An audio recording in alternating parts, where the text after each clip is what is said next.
지난주에 공개된 11월 FOMC 의사록에서 연준의 금리 인하 속도 조절론이 급부상했습니다. 심지어 금리 인하 중단 필요성을 주장하는 매파 의원도 등장했는데요. 이러한 상황에서 전설적인 매크로 투자 구루가 국채를 공매도하고 인플레이션 재상승 위험을 경고하고 나섰습니다. 이에 따라 연준의 완화적 통화 정책 하에서 단기 금리가 하락하고 있는 가운데 시장 금리가 4%대 이상에서 뛰고 있는 엇박자가 지속되고 있어 시장의 변동성이 커지고 있습니다. 따라서 오늘 포커스 경제톡의 주제는 금리 인하 사이클에서 시장 금리 어디로 가나입니다. 오늘의 이슈 포인트는 연준 금리 인하 속도 조절, 인플레이션 승리 선언 시기 상조, 그리고 시나리오별 대응 투자 전략 등의 순서로 살펴보도록 하겠습니다. 자, 이제 영상을 시작하기 전에 구독과 좋아요 부탁드리고요. 오늘의 자세한 이야기 속으로 들어가 보도록 하겠습니다. 안녕하세요. 포커스 노트의 우보 박사입니다. 최근 월가 최고의 투자은행인 JP모건 홈페이지에 연준의 다음 행보는 무엇인가? 라는 연구 보고서가 올라왔습니다. 이 연구소의 미국 수석 이코노미스트인 마이클 페롤리가 작성한 논문인데요. 그는 어떠한 정책이 도입될지 모르지만 백악관 집권당의 교체로 경제의 새로운 미지의 영역이 생겨났다면서 금리 인하를 점진적으로 해야 한다는 주장이 설득력을 더해가고 있다고 분석했습니다. 이 그래프에서 점선은 9월 FOMC에서 점도표로 제시된 금리 예상 경로이고요. 그 위에 실선은 최근의 상황을 반영하여 예측된 기준금리를 나타내고 있습니다. 여기서 보듯이 이전에 지켰던 점선이 위에 실선으로 상향 이동하여 장기 중립 금리가 2.9%에서 3%대 중반으로 높아졌습니다. 이상과 같은 맥락에서 지난 11월 FOMC 의사록을 보면 참가자들은 중립금리 수준에 대한 불확실성으로 제약적 정책의 점진적 추진이 적절하다고 언급했고요. 일부 의원들은 인플레이션이 잘 안 잡히는 경우 금리 인하를 일시적으로 중단해야 한다고 지적했습니다. 여기 선물 시장에서 트레이더들도 2025년 말까지 많아야 3번, 적게는 2번의 금리 인하에 베팅하고 있습니다. 또한 페드워치도 12월 FOMC 포함하여 내년까지 3번의 금리 인하를 예상하고 있어 9월 FOMC와는 사뭇 다른 분위기를 보여주고 있습니다. 이와 같은 흐름의 변화는 채권 시장에 그대로 반영되어 있는데요. 대표적인 시장 금리인 10년물 국채 금리는 9월 FOMC 이전만 하더라도 연준의 금리 인하를 선반영하여 3.69%까지 하락했습니다. 하지만 연준이 B컷의 금리 인하를 단행한 직후부터 아이러니컬하게도 상승하기 시작했는데요. 11월 FOMC에서 추가적으로 25bp 인하했지만 트럼프의 당선이 확인되자마자 10년물 국채 금리는 더욱 가파르게 뛰었습니다. 여기에다 소매 판매 지표가 견조하게 나오자 장중한 때 4.5%를 돌파했습니다. 그 이후 하락세로 돌아섰는데요. 여전히 4.2%대 부근에서 움직이고 있습니다. 오른쪽 그래프에서 수익률 곡선을 보면 채권 시장에서 전반적인 금리의 움직임을 체계적으로 파악할 수 있는데요.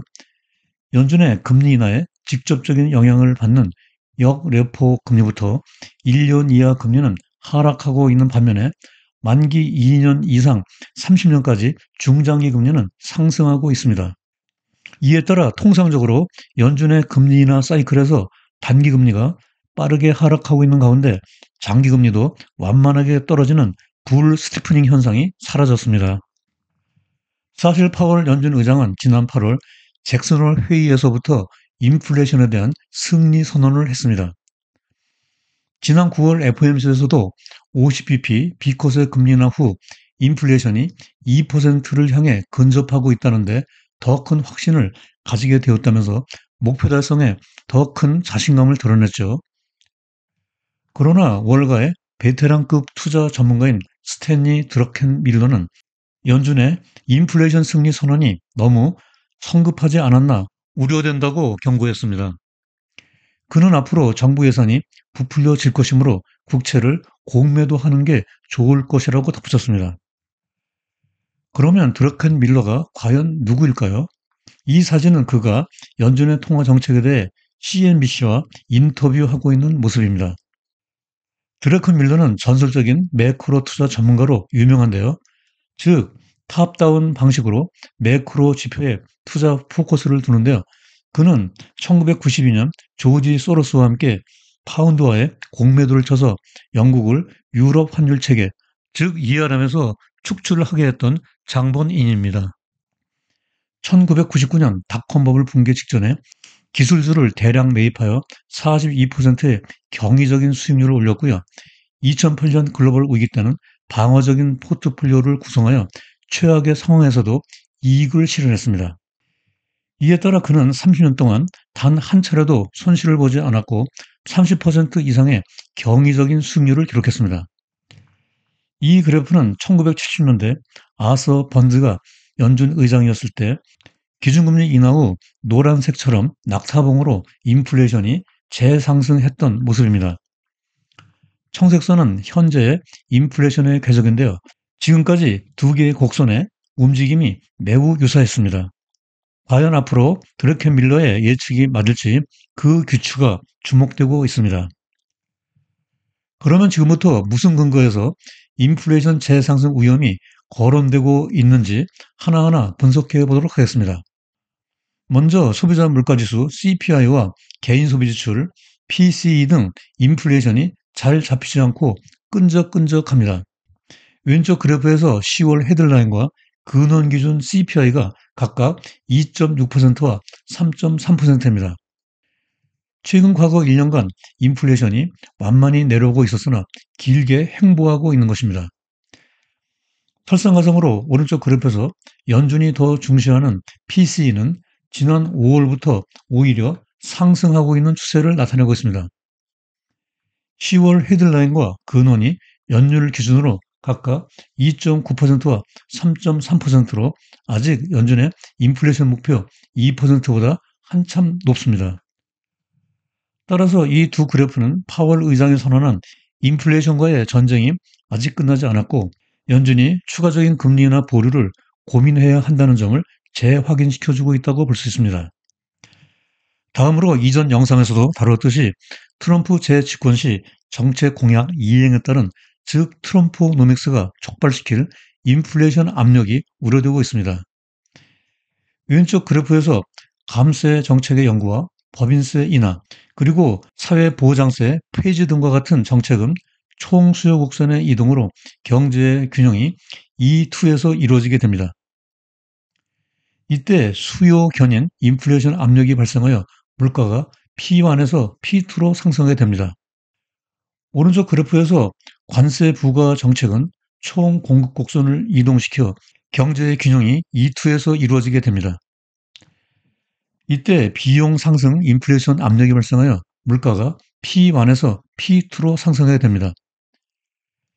결과적으로 트럼프 집권 후 대선 공약 정책이 시행되면 물가 상승 압력으로 이어지게 되고요. 이것이 월가의 투자 전문가들이 우려하는 트럼플레이션의 본질이라고 할 수 있겠습니다. 더군다나 왼쪽 그래프에서 보듯이 최근 7년간 미국 정부의 예산이 한 번도 흑자를 기록한 적이 없습니다. 특히 2020년 팬데믹 이후 재정 적자 폭이 커졌습니다. 이에 따라 오른쪽 그래프에서 보듯이 연방정부의 부채가 금년 말에 36조 달러에 이르고 10년 후에는 57조 달러에 달할 것으로 추정되고 있습니다. 이러한 확장적인 재정 정책은 물가 상승으로 이어지게 될 것이 불을 보듯 뻔합니다. 또한 자산 가격 상승에 따른 부의 효과, 즉 웰스 이펙트가 인플레이션을 부추길 수 있습니다. 여기서 부의 효과란 소비자들이 심리적으로 인지된 부의 증가에 따른 소비 지출의 변화로서 자신의 자산이 실제로 증가했거나 그렇게 느낄 때 소비 지출을 늘리는 경향을 말합니다.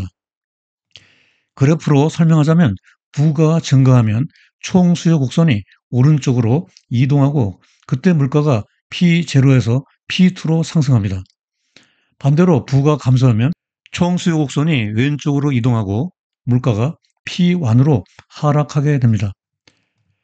실제로 오른쪽 그래프에서 2020년 3월에 2237포인트에서 바닥을 찍은 S&P 500 지수가 2022년 1월에 4,796포인트까지 상승했다가 2023년 10월에 3,557포인트로 조정을 받고 지난 금요일 6,020포인트에서 마감되었습니다. S&P 500 지수는 지난 4년에 가까운 기간 동안 약 3배 가까이 상승했습니다.